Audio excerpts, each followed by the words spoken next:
இந்த செய்தியை உங்களுக்காக வழங்குவது அருண் மசாலா. 1983 ஆண்டிலிருந்து தரத்துடன் தன்மை மாறாத அறுசுவை சமையலுக்கான அருண் மசாலா.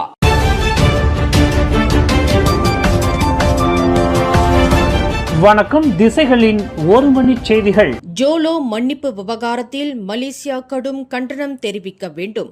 சட்டத்திலிருந்து தப்பிக்க ஒருபோதும் அனுமதிக்க கூடாது. கோபிந்த் சிங் டியோ வலியுறுத்து.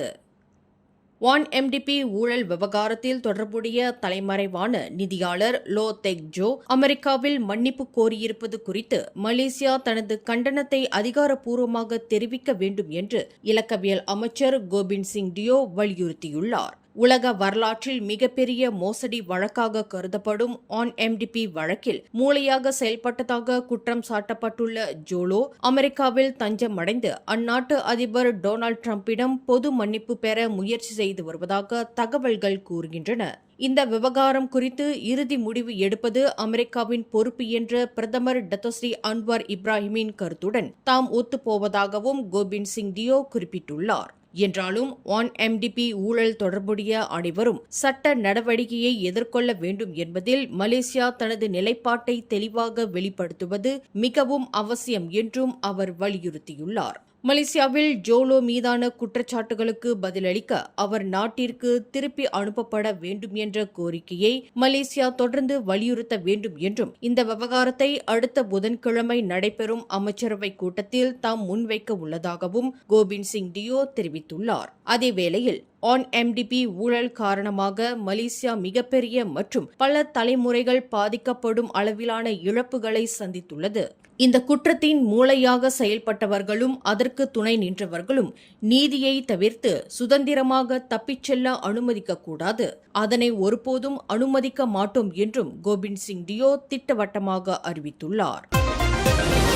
தலைமறைவாகியுள்ள நிதியாளர் லோ தே ஜோ ரகசிய சந்திப்புகளுக்காக மலேசியாவிற்கு திரும்பியதாக கூறப்படும் தகவல்கள் குறித்து புகிட் அமான் விசாரணை நடத்தவுள்ளதாக தேசிய போலீஸ் படை தலைவர் டத்தோஸ்ரீ முகமது காலித் இஸ்மாயில் தெரிவித்துள்ளார். ஜோலோ என அறியப்படும் லோ தெக் ஜோ மலேசியாவிற்கு திரும்பி சில ரகசிய கூட்டங்களில் கலந்து கொண்டதாக வெளியாகியுள்ள தகவல்கள் இதுவரை உறுதிப்படுத்தப்படவில்லை என்றும் அவர் குறிப்பிட்டுள்ளார். இந்த தகவல்கள் உண்மையா இல்லையா என்பது இன்னும் உறுதி செய்யப்படவில்லை என்றாலும் கூட அது குறித்து மேலதிக விசாரணைகள் நடத்தப்படும் என்று இன்று சனிக்கிழமை நடைபெற்ற புங்காமான் போலீஸ் ஆட்டிசம் மையத்தின் ஆட்டிசம் நாள் நிகழ்ச்சியில் கலந்து கொண்ட பிறகு செய்தியாளர்களிடம் அவர் இதனை தெரிவித்துள்ளார். 1MDB மோசடி வழக்கில் மூளையாக செயல்பட்ட முக்கிய நபராக கருதப்படும் ஜோலோ தற்போது அமெரிக்க அதிபர் டொனால்டு டிரம்பிடம் பொது மன்னிப்பு கோரி தாக்கல் செய்துள்ள மனு மலேசியாவில் அரசியல் தலைவர்கள் மத்தியில் கவனத்தை ஈர்த்துள்ளது. ஜோலோவிற்கு மன்னிப்பு வழங்கக்கூடாது என்று 1MDB விவகாரத்தில் தொடர்புடைய சில முக்கிய தலைவர்கள் கண்டனம் தெரிவித்து வருகின்றனர் என்பது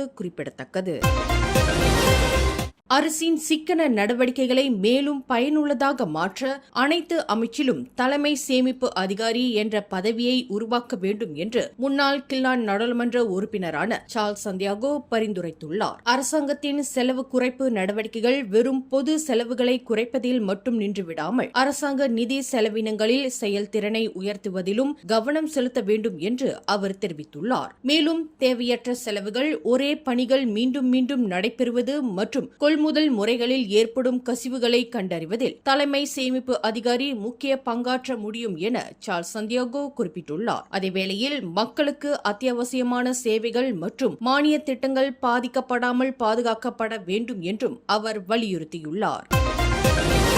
தேச நிந்தனை குற்றச்சாட்டில் 2000 ரிங்கெட் அபராதம் விதிக்கப்பட்டிருந்தாலும் கூட ரசாலி இட்ரிஸ் தொடர்ந்து கீஜால் மாநில சட்டமன்ற உறுப்பினராக பதவி வகிப்பார் என்றும் அவரது பதவி தானாகவே காலியாகாது என்றும் தெலங்கானா மாநில சட்டமன்ற சபாநாயகர் நோர் அம்சா தெரிவித்துள்ளார். அரசியலமைப்பின்படி 12 மாதங்களுக்கு மேல் சிறை தண்டனை அல்லது 2000 ரிங்கெட்டிற்கும் கூடுதலாக அபராதம் விதிக்கப்பட்டால் மட்டுமே ஒரு மக்கள் பிரதிநிதி தகுதி நீக்கம் செய்யப்படுவார் என்றும் அவர் குறிப்பிட்டார். குறிப்பிட்டுள்ளார். மேலும் இந்த வழக்கில் நீதிமன்றம் சரியாக 2000 ரிங்கெட் அபராதம் மட்டுமே விதித்துள்ளது. எனவே அரசியலமைப்பின் நேரடி விளக்கத்தின் அடிப்படையில் ரசாலி இட்ரிஸ் சட்டமன்ற உறுப்பினர் பதவி தொடர்கிறது என்றும் நூர் அம்சா தெரிவித்துள்ளார். 3 ஆண்டுகளுக்கு முன்பு இடைத்தேர்தல் பிரச்சாரத்தின் போது தேச நிந்தனை கருத்து வெளியிட்டதாக குற்றவாளியாக தீர்ப்பளிக்கப்பட்டிருந்த தெலங்கானா மாநில ஆட்சிக்குழு உறுப்பினருமான ரசாலி இட்ரிஸ் நேற்று தனது தண்டனை மற்றும் அபராதத்திற்கு எதிராக தாக்கல் செய்திருந்த மேல்முறையீட்டை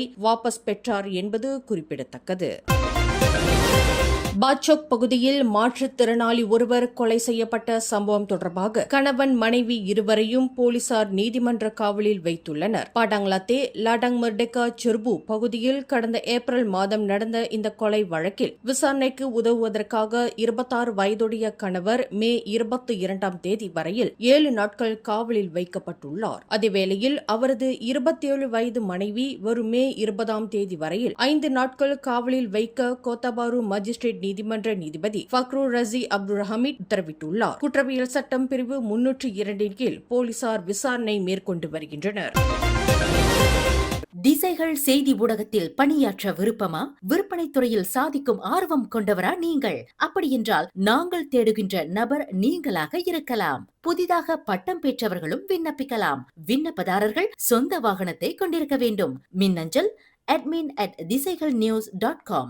தொடர்பு எண்கள் 0361811414 அல்லது 0123516515.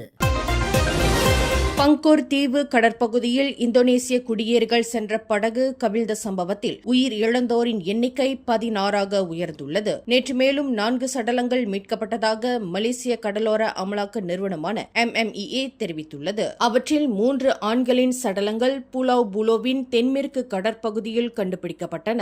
மேலும் ஒருவரின் சடலம் புலாவ் சங்கா கச்சேலின் தென்மேற்கு பகுதியில் மீட்கப்பட்டுள்ளதாக தெரிவிக்கப்பட்டுள்ளது. அந்நபரின் அடையாளம் இதுவரை உறுதிப்படுத்தப்படவில்லை. இந்நிலையில் இந்த விபத்தில் இதுவரை மொத்தம் 23 பேர் உயிருடன் மீட்கப்பட்டுள்ளனர். 7வது நாளாக மீட்பு மற்றும் தேடுதல் பணிகள் தொடர்ந்து நடைபெற்று வரும் நிலையில் இதற்கு மேல் உடல்கள் கண்டறியப்படவில்லை எனில் தேடுதல் பணியானது அதிகாரப்பூர்வமாக நிறுத்தப்படும் என MMEA பேரா மாநில இயக்குநர் ஷுக்ரி கொத்தோப் தெரிவித்தார்.